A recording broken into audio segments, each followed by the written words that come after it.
এই ভিডিওতে আজকে আমি দশমিকের গুণ এবং ভাগ এই দুটো সমস্যার কি করে সমাধান করতে হয় সে বিষয়ে আলোচনা করব। যারা এই চ্যানেলে নতুন তারা অবশ্যই চ্যানেলটিকে সাবস্ক্রাইব করবে এবং পাশে থাকা বেল আইকনটি প্রেস করবে। চলো কথা না বাড়িয়ে ভিডিওটি শুরু করি।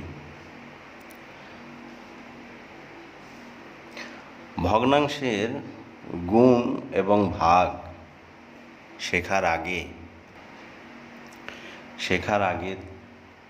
আগে জানতে হবে যে ভগ্নাংশ ব্যাপারটা কি। দেখো, ভগ্নাংশ জিনিসটা কি দেখিয়ে দিচ্ছি।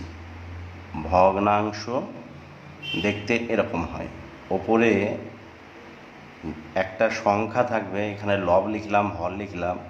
লবও একটা সংখ্যা, যে কোনো সংখ্যা, এবং হরও কিন্তু যে কোনো সংখ্যায় লিখে দিলাম। এখানে লব হর এই দুটোই কিন্তু যে কোনো সংখ্যা, এখানেও যে কোনো লিখে দিলাম। তাহলে লব মানে যে কোনো সংখ্যা, হর মানে যে কোনো সংখ্যা, এটাই হবে ভগ্নাংশ। তাহলে যদি কয়েকটা ভগ্নাংশ লিখতে বলি তাহলে হিসাবের কোনো নেই, যা ইচ্ছা তাই বসিয়ে দাও, দাগ দাও। ওপরে 7 নিচে 3, এটা একটা ভগ্নাংশ হয়ে গেল। ওপরে 5 নিচে 2, এটা এক ধরনের ভগ্নাংশ হয়ে গেল। ঠিক আছে। তারপরে উপরে 1 নিচে ওপরে 1 নিচে 4, এটা একটা ভগ্নাংশ হয়ে গেল। ঠিক আছে। এখানে বাংলায় ইংলিশ হয়ে গেল, এটা বাংলায় করে দিই। ঠিক আছে, পুরো ভিডিওটা বাংলাতেই লিখব। তো এগুলো হলো ভগ্নাংশ। তোমরা ভগ্নাংশ বললে কোনো রকম চিন্তা ভাবনা করবে না, একটা দাগ দিবে, দাগের ওপরে যে কোনো সংখ্যা তোমার যেটা মন যায় সেটা বসাও, দাগের নিচে যেটা মন যায়, যেই সংখ্যা মনে যায় সেটাই বসে দাও, সেটাকে বলা হবে ভগ্নাংশ। তো এই ভগ্নাংশের যোগ এবং বিয়োগের ভিডিও আমি কিন্তু অনেক আগে আপলোড করে দিয়েছি। আজকে শেখাবো ভগ্নাংশের গুণ, ভগ্নাংশের গুণ কি করে করবে। ঠিক আছে। আর শেখাবো ভগ্নাংশের ভাগ। তো প্রথমে আমরা ভগ্নাংশের গুণ ব্যাপারটা বুঝে নিই। দেখো, আমি এখানে 3টি ভগ্নাংশ লিখেছিলাম, যে কোনো দুটি ভগ্নাংশ নিলাম, একটা 7-এর 3 আর একটা 5-এর 2, এদের মাঝে গুণ চিহ্ন দিয়ে দিলাম। এই ভগ্নাংশটার গুণটা কিভাবে করব। ভগ্নাংশটির গুণ আমরা দেখো, যদি আমি বলি যে 2 গুণ 5, তাহলে কিন্তু তোমরা সহজেই করে ফেলবে 5 দুগুণী 10। কেননা এরকম নামতা তোমরা পড়েছো ধারাপাত বইয়ে, আদর্শলিপি বইয়ে তোমরা এগুলো পড়েছো, যে 2-এর ঘর নামতা 5 বার পড়ে নিব, কিংবা 5-এর ঘর নামতা 2 বার পড়ে নেব, 10 হয়ে যাবে। কিন্তু এরকম ভগ্নাংশের নামতা কি পড়েছো, যে 7/3 আছে, এর ঘরের নামতা পড়েছো কোথাও? হ্যাঁ, নিশ্চয় পড়োনি। তাহলে এর নামতা পড়া যাবে না। তাহলে কিভাবে গুণ করব? এর ভগ্নাংশের গুণ করার সময় আমরা দেখব যে লব আর হর কে কে আছে। এখানে দেখো, এইটা হলো লব আর এইটা হলো হর। এখানে এইটা হলো লব আর এইটা হলো হর। এই লব এবং হরে যে কোনো দিক থেকেই হোক, এইভাবে সরাসরি ওপর নিচে, বা এইভাবে কোণাকাটি, দেখো এটা লব এটা হর, বা এইভাবে কোণাকাটি, যদি কোনো রকম কাটাকুটি করা যায় বা লঘিষ্ঠ আকার করা যায়, সেটা তোমাদেরকে আগে করে নিতে হবে। তো এখানে দেখছি লবে 7 আছে, নিচে হরে 3 আছে এক জায়গায়, আর এখানে হরে 2 আছে। তাহলে 7-এর সঙ্গে 3 বা 2-এর কাটাকুটি যাবে না, ছেড়ে দাও। তাহলে এবার এই 3 হরে আছে, তাহলে লবের সঙ্গে কাটাকুটি করতে হবে। তাহলে ওপরে 7 আছে আর 5 আছে লব, তাহলে 3-এর সঙ্গে 7 কিংবা 5-এর কাটাকুটি যাবে না। এবার এখানে চলে এসো, এখানে আছে লবে 5 আছে, এই 5-এর সঙ্গে লব যেহেতু, তাহলে হরের সঙ্গে কাটাকুটি হবে। তো হর এখানে 3 আছে আর 2 আছে, 3 আর 2-এর সঙ্গে নামতা পড়ে কাটাকুটি কোনোভাবেই হবে না। এবার দেখো, এর হরে 2 আছে, এই 2-এর সঙ্গে 7-এর কি কাটাকুটি যাবে? বা 5-এর কাটাকুটি যাবে? কেননা 2 হচ্ছে হর, হরের সঙ্গে তো হরের কাটাকুটি যায় না, লবের কাটাকুটি যায়। তো 2-এর সঙ্গে 7-এরও কাটাকুটি যাবে না, 2-এর সঙ্গে 5-এরও কাটাকুটি যাবে না। তাহলে করব কি? উপায়টা কি? উপায় একটা আছে, এই যে দুটো লব, এই দুটো লবকে গুণ করে দাও, তাহলে 7 গুণ 5, ঠিক আছে। আর এই যে দুটো হর, এই দুটো হরকে গুণ করে দাও, 3 গুণ 2, দিয়ে ওপরে হলো 5 7 35, নিচে হলো 3 দুগুণে 6। এইটা হলো ভগ্নাংশের গুণ। দেখো আমরা নামতা কিন্তু সেইভাবে পড়লাম না যে 7/3 ঘরের নামতা বা 5/2 ঘরের নামতা, এরকম নামতা আমিও পড়িনি, পৃথিবীর কেউই পড়েনি, আর কেউ পারবেও না। তাই কী করলাম আমরা? দেখলাম যে লঘিষ্ঠ আকার বা কাটাকুটি করা যায় কি না, বা ছোট করা যায় কি না। ছোট করা গেলে ছোট করে নিতাম, তারপর কিন্তু এই একইভাবে লবের সঙ্গে লবের গুণ আর হরের সঙ্গে হরের গুণ করতাম। আরও দুটো ভগ্নাংশ নিয়ে তোমাদেরকে আরেকটু পরিষ্কার করে দিই। ধরো আমি একটা ভগ্নাংশ নিলাম 8-এর 4। আচ্ছা, এখানে লেখা হয়ে গেছে, এখানে লিখি 8-এর 4। আর একটা ভগ্নাংশ নিলাম 6-এর 16। তাহলে এইটা হলো লব আর এইটা হলো হর, এইটা হলো লব আর এইটা হলো হর। আচ্ছা দেখো তো, এই লবের সঙ্গে হরের কাটাকাটি যায় কি না? এখানে লবে আছে 8, হরে আছে 16, তাহলে 8-এর ঘর নামতা দুবার করলে কেটে যায় হর 16, ঠিক আছে। এবার এই 8 কিন্তু থাকলো না, ওপরে একটা মাত্র লব রইল। এই লবটার সঙ্গে দেখো তো কোনো জায়গায়, এগুলো কিন্তু হর হর, এগুলো 2 না কিন্তু, ঠিক আছে, এইটা 2, আর এগুলো হর হর লিখেছি, দেখতে 2-এর মতো লাগছে। এবার দেখো ওপরে লব আছে 6, লবের সঙ্গে কার কাটাকুটি যায়? লবের সঙ্গে হরের কাটাকুটি যায়। তাহলে এখানে লবের সঙ্গে হর কে কে আছে? হর আছে 4 আছে, 2 আছে। আচ্ছা 2 দিয়ে এটা সরাসরি কেটে দাও, 3, ঠিক আছে। 2-এর ঘর নামতা 3 বার করলে 6 হয়ে যায়। তাহলে ওপরে দেখো লব কি রইল? লব শুধু 3 রইল। এই 3-এর সঙ্গে, এই 3 লবের সঙ্গে কারো কাটাকুটি যাবে? হর আছে কেউ? আচ্ছা 4 আছে। তো 4 আর 3-এ কি কাটাকুটি যাবে? যাবে না। তাহলে দাগ দাও, লবের অংশে কি রইল? লবের অংশে 3 রইল আর হরের অংশে 4 রইল। এইভাবে দেখো কাটাকুটি করে যেগুলো পড়ে রইল সেগুলো লিখে দিলাম। যদি এখানে কিছু থাকতো তাহলে এই সংখ্যাটার সঙ্গে এই সংখ্যাটার গুণ করে গুণফলটা বসতো। যেহেতু কিছু নাই, তাই এর কারোর সঙ্গে গুণের কিছু নেই, তাই গুণ চিহ্ন দিয়ে বসালাম না।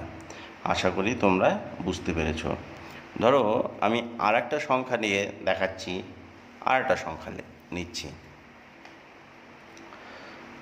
6-এর 9 গুণিত 8-এর 4। আচ্ছা দেখো তো এখানে কারোর সঙ্গে কারো কাটাকাটি যায় কি না, তার আগে দেখতে হবে লবকে হরকে। এইটা হলো লব আর এইটা হলো হর, আর এইটা হলো লব আর এটা হলো হর। আচ্ছা লবের সঙ্গে কার কাটাকাটি চলে? হরের। তো লব আর হর সরাসরি উপর নিচেও আছে, দেখি কাটাকাটি যায় কি না। 3-এর ঘর নামতা 2 বার পড়লে 6 হয়, 3-এর ঘর নামতা 3 বার পড়লে 9 হয়, ঠিক আছে, কাটাকুটি হয়ে গেল। এবার এখানে ওপরে লব আছে, নিচে হর আছে, তাহলে নিচের লবে আর নিচের হর আর ওপরের লবে কাটাকুটি করা যায় কিনা দেখা যাক। 4-এর ঘর নামতা 2 বার করলে 8 হয়ে যায়। তাহলে দেখো লবের অংশে কি কি রইল? 2 আর 2, আর হরের অংশে 3। আচ্ছা লব রইল 2 আর হর রইল 3, কাটাকুটি যাবে? যাবে না, যাবে না। তাহলে কি করব? দাগ দাও, লবের অংশে কি কি পড়ে রইল? 2 গুণ 2, এই যে এই অংশটায় 2 রইল, গুণ চিহ্ন, এই অংশটায় 2 রইল। হরের অংশে কী পড়ে রইল? 3 শুধু, এখানে কিচ্ছু নেই। এগুলো কিন্তু হর, এখানে এগুলো 2 না কিন্তু, ঠিক আছে, এগুলো হর লিখেছি আমি। এবার দেখো উপরে কী হলো? 4 আর নিচে কত হলো? 12। এইভাবে হয় ভগ্নাংশের গুণ। আশা করি তোমরা খুব সুন্দর করে বুঝেছ। এবার আমরা শিখব ভগ্নাংশের ভাগ। ভগ্নাংশের ভাগ, ঠিক আছে। ভগ্নাংশের ভাগ কিভাবে করতে হয় দেখাচ্ছি। ধরো আমি একটা ভগ্নাংশ লিখলাম 8-এর 7, আর একটা ভগ্নাংশ লিখলাম 5-এর 6, দিয়ে এদের মধ্যে ভাগ চিহ্ন দিলাম। আচ্ছা, এই রকম ভাগ কিভাবে করব?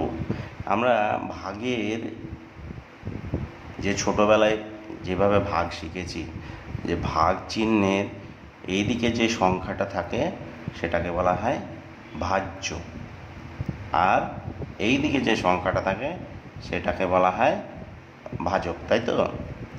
আর ব্র্যাকেটের মাধ্যমে যখন ভাগ করা হয় তখন ভাজকটা থাকে এই জায়গায় আর ভাজ্যটা থাকে এই জায়গাটায়। তাহলে এইটা ভাগ চিহ্ন, তাহলে এইটা হচ্ছে ভাজ্য, তাহলে ভাজ্যটা কোথায় থাকবে? ভেতরে থাকবে। দেখো ভেতরে লিখেছি, তাহলে ভাজ্যটা কি 8-এর 7, তাই তো? আর এখানে কি আছে?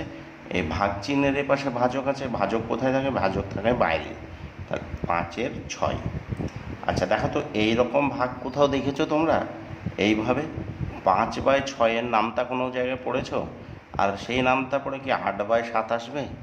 তাহলে এই ভাগটা, ভগ্নাংশের ভাগ কিন্তু এমনিভাবে হবে না। যেমন 3/6কে সহজেই 3-এর ঘর নামতা 2বার পড়লে 6 আসে, এটার নামতা আমরা পড়েছি, ধারাপাত বইয়ে আছে, তাই পেরে গেলাম। কিন্তু এইরকম নামতা আমরা পড়িনি, আর পড়লেও এটা আসবে না। আর এরকম নামতা পড়েইনি, কেউ পড়িনি।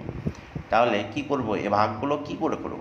এই ভাগগুলো করার জন্য তোমাদেরকে একটা পদ্ধতি দেখাচ্ছি। প্রথমে 8/7 আছে, এটা লিখে নাও।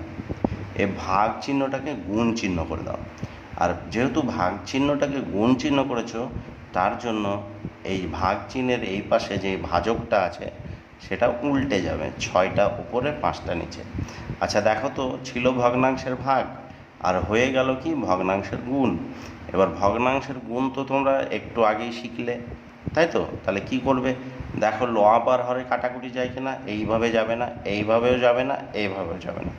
তাহলে কি করব? এইটা আর এইটা গুণ করে দিলে 48 হবে, আর এইটা আর এটা গুণ করে দিলে 35 হবে। এইটা হলো ভগ্নাংশের ভাগ। ছিল ভাগ, শেষে হলো গুণ। আরও একটা ভগ্নাংশের ভাগ করে দেখায়।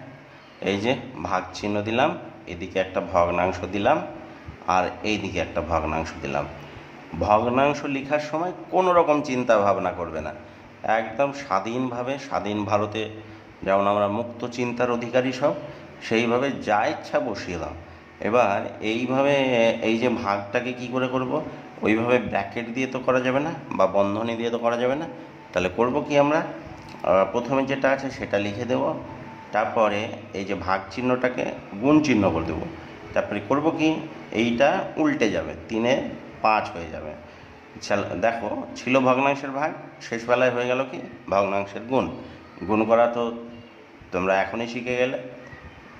ওপরে গুণ, তাহলে 3 আর 1-এ গুণ, মানে লবে গুণ করলে 3 হবে, আর হরে গুণ করলে 10 হবে। এটা হলো অ্যান্সার। আশা করি তোমরা ভগ্নাংশের গুণ এবং ভাগ এই ভিডিও দেখে যেভাবে শিখলে জীবনে আর ভুলবে না, আর নিজেও শিখবে, আর বাড়িতে কেউ শিখতে চাইলে শিখিয়ে দেবে। ঠিক আছে? ভিডিওটি যদি ভালো লাগে অবশ্যই লাইক দিবে, কমেন্ট করবে এবং বন্ধুদের মধ্যে ভিডিওগুলো শেয়ার করবে। এতক্ষণ পর্যন্ত আমার ভিডিওতে থাকার জন্য তোমাদেরকে অসংখ্য ধন্যবাদ। ভালো থেকো, সুস্থ থেকো।